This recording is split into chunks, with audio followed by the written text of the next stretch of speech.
जब ऋषभ पंत का एक्सीडेंट हुआ था तो कहा गया था कि ऋषभ इंजर्ड होकर के बाहर गए हैं, अपनी खराब परफॉर्मेंस की वजह से बाहर नहीं गए।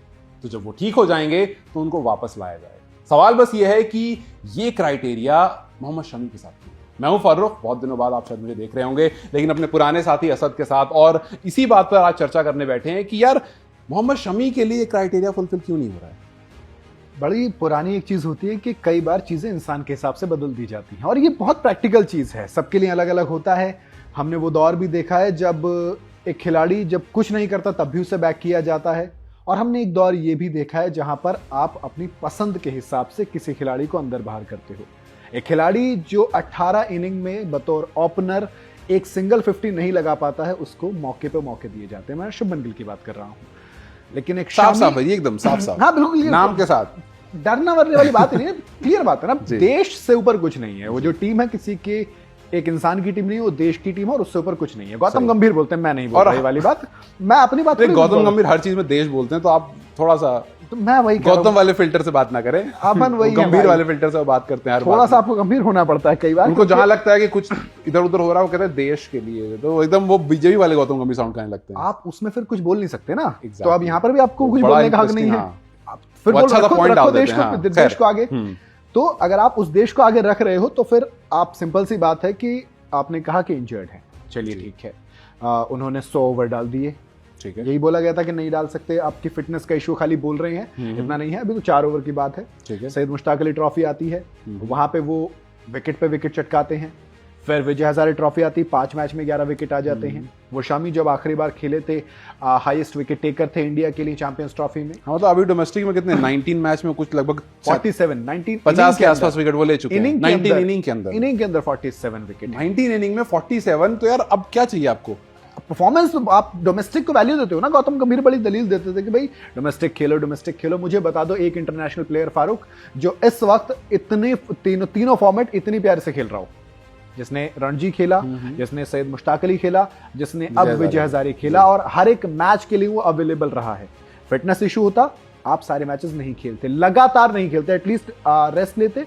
आप जैसे बुमराह को रेस्ट देते हो। बुमराह ने 2023 से ओडीआई नहीं खेला है। 2023 के वर्ल्ड कप से अब तक अप्रॉक्सीमेट 700-800 दिन हो गए बुमराह को एक भी ओडीआई खेले हुए।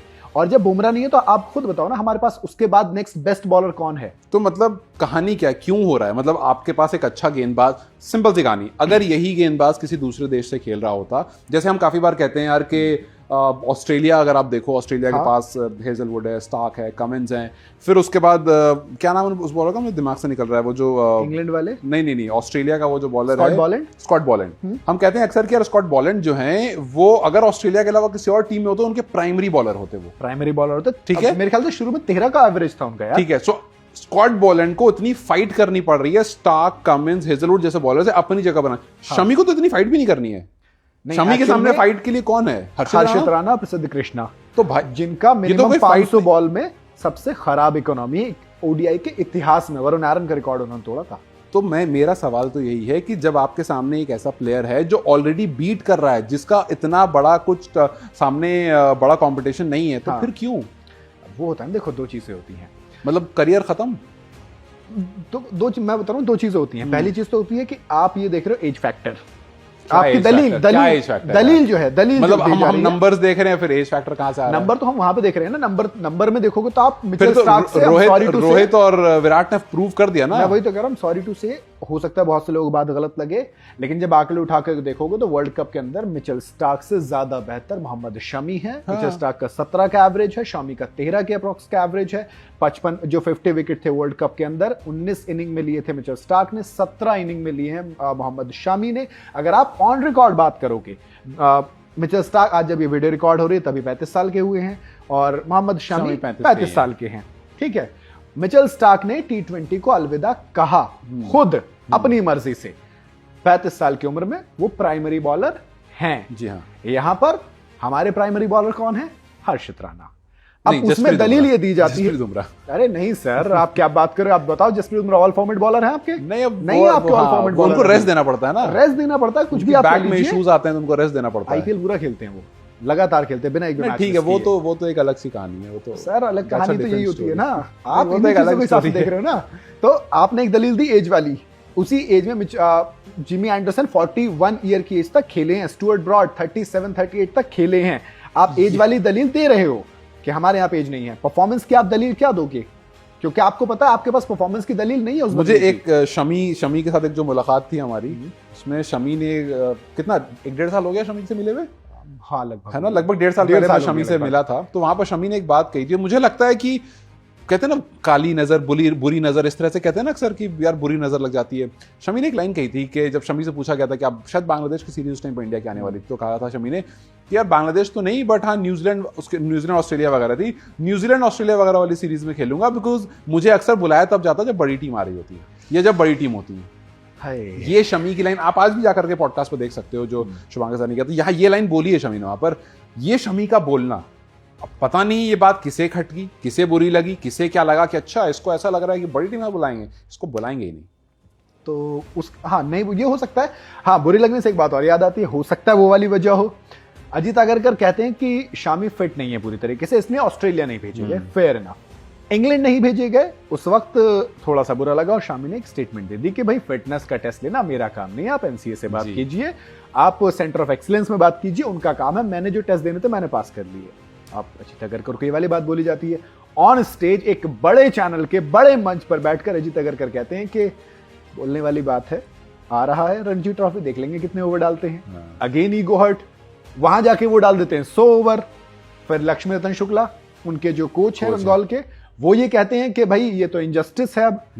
अब ये ना मुझे लग रहा है ईगो वॉर हो गई है, और इस ईगो के चक्कर में मिनिमम 2027 के वर्ल्ड कप तक गौतम गंभीर हैं, कहीं नहीं जाने वाले।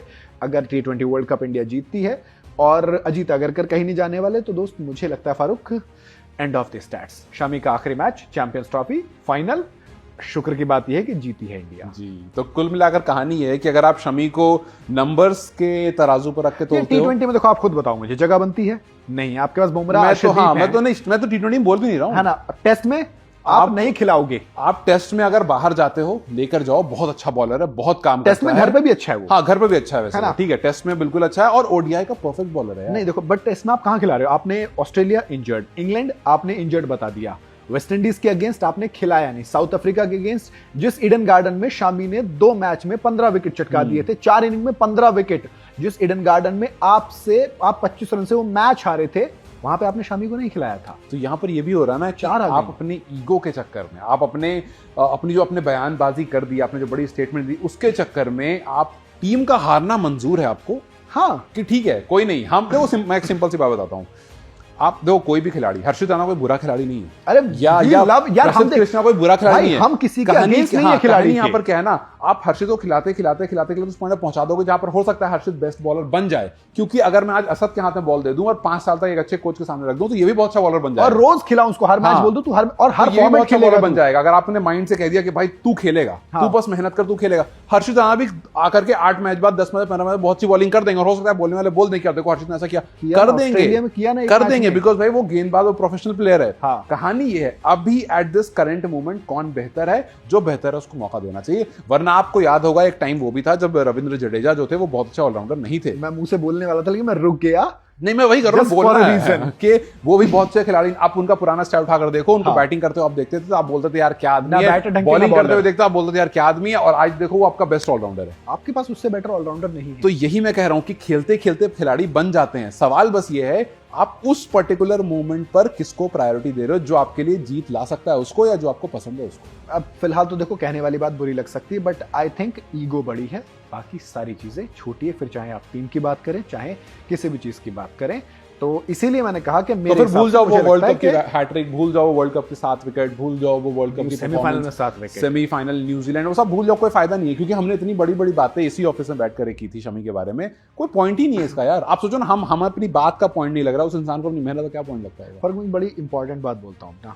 हो सकता है बहुत लोगों को बहुत बुरी लग सकती है, आई एम सॉरी टू से, बट कहीं ना कहीं ऐसा लगता है कि शामी कभी भी इंडिया के लिए प्रायोरिटी नहीं बना, हमेशा ऑप्शन बन के रहा। सही बात है। बीट 2015 का वर्ल्ड कप, हर वर्ल्ड कप में वो सेकंड ऑप्शन में आया था, सेकंड थे राइट। आते हैं इंडिया का हाईएस्ट विकेट टेकर 2015 में शामी वर्ल्ड कप। 2019 अगेन नहीं मैचेस खेले शुरू के, प्राइमरी बॉलर नहीं है, आपने ऑप्शन की तरह ट्रीट किया, बावजूद उसके वो आता है अगेन हैट्रिक लेता है, इंडिया का हाईएस्ट विकेट टेकर बनता है। 2023 से नहीं खेले, हार्दिक पांड्या इंजर्ड होते हैं, बांग्लादेश के अगेंस्ट आते हैं, न्यूजीलैंड के खिलाफ पहला मैच खेलते हैं, फिर सेमीफाइनल में 7 विकेट, 5 विकेट, इंग्लैंड के against 4 wicket, highest wicket taker जाता है। अब जिंदगी में बड़ी खूबसूरत बात कही जाती है ना, स्कॉट बोलेट का इसीलिए एग्जांपल दिया था कि स्कॉट बोलेट ऑस्ट्रेलिया की, बट स्कॉट बोलेट के लिए सामने कौन है कंपीट करने के लिए? यही तो मैं कह रहा हूं, यही तो मेरा पॉइंट था कि स्कॉट बोलेट ऑस्ट्रेलिया की फर्स्ट प्रायोरिटी नहीं होता है, क्योंकि स्टार्क, पैट कमिंस, हेजलवुड जैसा बॉलर सामने है, 3 है। लेकिन शमी क्यों प्रायोरिटी नहीं होता? आपके सामने कहां स्टार्क और कमिंस और वो है, मुझे दिखा दो एक बार। यही तो मुझे लगता है कि प्रैक्टिकल लाइफ में बड़ा खूबसूरत से एक होता है ना कि जहां पर आप ऑप्शन नहीं, प्रायोरिटी नहीं है, आपको ऑप्शन की तरह ट्रीट किया जाए या आप एक बैकअप प्लान के तौर पर हैं, तो धीरे धीरे आपकी मेंटालिटी पे भी वो डाल दिया जाता है कि आप नहीं है। आप अगर यहां से फ्री रहोगे तो आप सब अच्छा कर लोगे, यहीं से फ्री आपको पता आप ऑप्शन हो तो आप क्या कर लोगे? आपके जहन में चलेगा ना, आपकी प्रैक्टिस ही उस लेवल की नहीं होगी ना। अगर आप मुझसे कह दो वर्ल्ड कप आने वाला, आप 15 में हो, लेकिन मुझे पता मैं 11 में हूं ही नहीं। यार बुमराह, देखो बुमराह बहुत बड़े बॉलर है, नो डाउट बहुत बड़े बॉलर है। हर्षित बड़े बॉलर बन सकते हैं, क्यों? क्योंकि उनके माइंडसेट में एक है कि भाई जब तक गंभीर है मैं हर फॉर्मेट में प्लेयर हूं।